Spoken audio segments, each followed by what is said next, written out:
ಮುಂದಿನ ಕಾಲದ ವಿದ್ಯಾರ್ಥಿಗಳ ಸ್ಥಿತಿ ಹೇಗಿತ್ತು? ಕಳಿಸೋದೇ ಕಷ್ಟದಲ್ಲಿ. ಅಂದರೆ ಮನೆಯವರು ಈ ಕೂಲಿ ನಾಲಿ ಮಾಡಿಯೇ ಕಳಿಸ್ಬೇಕಿತ್ತು. ಮೆಡಿಕಲ್ ಫೀಸ್ ಕೊಡಬೇಕಾದ್ರೆ ₹1 ಆಲೋಚನೆ ಮಾಡಬೇಕಾದ್ರೂ ಕೂಡ ಕೆಲವು ಸಲ ಈಗ ಇಲ್ಲಲ್ಲ, ಈಗ ನೀವು ಹಾಕಿ ನಾವು ಮತ್ತೆ ಕೊಡ್ತೇವೆ ಅಂತ ಹೇಳುವಂಥ ಪರಿಸ್ಥಿತಿ ಆವಾಗಿತ್ತು. ಅಲ್ಲಿಂದ ನಂತರಕ್ಕೆ ಟೀಚರ್ ನೀವು ಬೇರೆ ಕಟ್ಟಡ ಎಲ್ಲಿ ಆಯಿತು? 83-84ರಲ್ಲಿ ₹6,000 ದೊಡ್ಡ ಫಸ್ಟ್ ಕಟ್ಟಡ ₹6,000 ಆಗಿದೆ. ಅದರಲ್ಲಿ ಹೆಸರು ಕೇಳ್ಪಟ್ಟದ್ದು ಒಂದು ಸೇಸ, ಇನ್ನೊಂದು ದೋಸೆ, ಮತ್ತೊಂದು ಮೀಸೆ. ಸೊ ಈ 3 ಹೆಸರಿಗೂ ಆ ಶಾಲೆಗೂ ಏನು ಸಂಬಂಧ? 3 ಜನರನ್ನು ಬೆನ್ನೆಲುಬಾಗಿದ್ರು ಅಂತೆ. ಅದಾಗಬೇಕು, ನೀವು ಅದನ್ನು ಮಾಡಿ ಆಯ್ತಾ ಅಂತೇಳಿ ಇವರು ಉಮ್ಮನತ್ ಪ್ರಭುಗಳೇ ಹೇಳ್ತಿದ್ರು. ಅಲ್ಲಿ ಒಂದು ಸಾಧಾರಣ ಎಷ್ಟು ವಿದ್ಯಾರ್ಥಿಗಳಿಗೆ ನೀವು ಪಾಠವನ್ನ ಮಾಡಿದ್ದೀರಿ?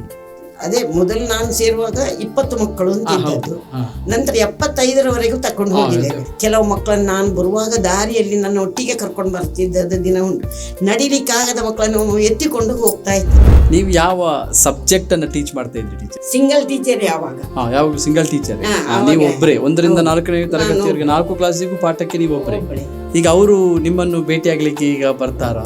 ಹೆಚ್ಚಾಗಿ ಸಿಕ್ಕಿದ್ರೆ ಒಂದು ಚಿನ್ನದ ಗಟ್ಟಿ ಸಿಕ್ಕಿದ ಹಾಗೆ ಮಾಡ್ತಾರೆ.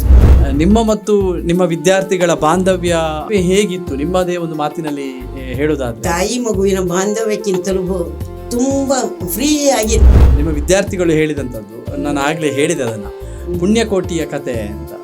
ಎಳೆಯ ಮಾವಿನ ಮರದ ಕೆಳಗೆ ಕೊಳಲನೂದುತ್ತ ಕೊಲ್ಲಗೌಡನ್ ಬಳಸಿನಿಂದ ತುರುಗಳನ್ನು ಬಳಿಗೆ ಕರೆದನು ಹರುಷದಿ.